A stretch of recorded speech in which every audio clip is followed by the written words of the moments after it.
Most people pick the wrong size mini split. They either buy a unit that's too small and it runs non-stop, or they spend the extra money on a larger unit they don't even need.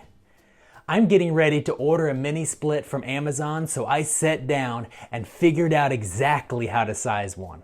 So in this video, I'll show you the simple formula I use, explain the most common adjustment factors, and then I'll work through a real example on the whiteboard, so you can calculate the right size for your own space. First, measure the room's length and width, then multiply them together to find the square footage.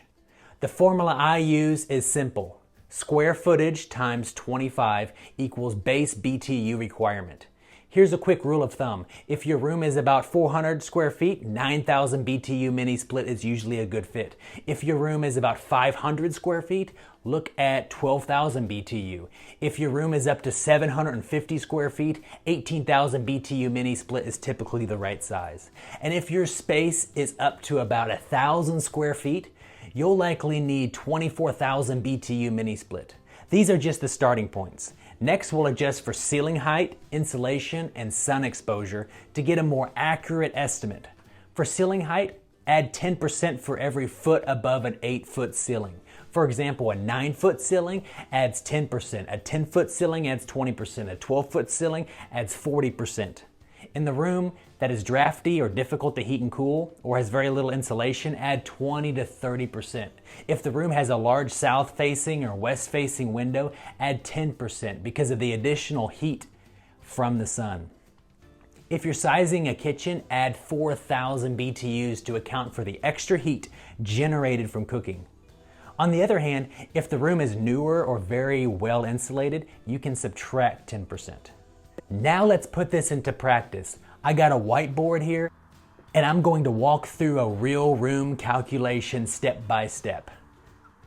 Let's say our room measures 16 feet by 20 feet with 10-foot ceilings. First, calculate the square footage. 16 times 20 equals 320 square feet.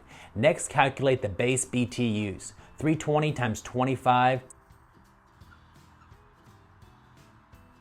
is 8,000 BTUs. Now let's make some adjustments. Since the ceiling is 10 foot high, that's 2 feet above a standard 8-foot ceiling. That's 2 times 10% equals 20%. We'll also assume the room has large west-facing windows. That's another 10%. Bringing our total adjustment to 30%.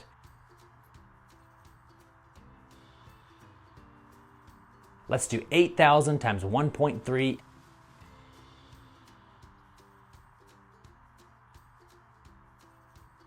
equals 10,400 BTUs. That puts us in between standard mini split sizes, so we round up to the next available size.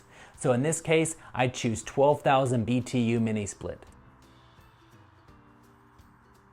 If you're installing a multi-zone system, calculate the BTU requirements for each room separately and add the totals together. So that's how I size a mini split. Start with your square footage, multiply by 25, make your adjustments for ceiling height, insulation, and sun exposure, and then round up to the next available mini split size.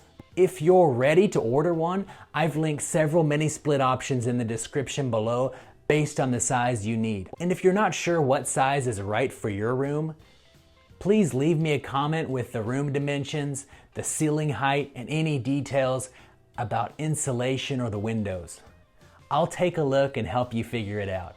Also, let me know what size mini split you're planning on installing and where you're installing it.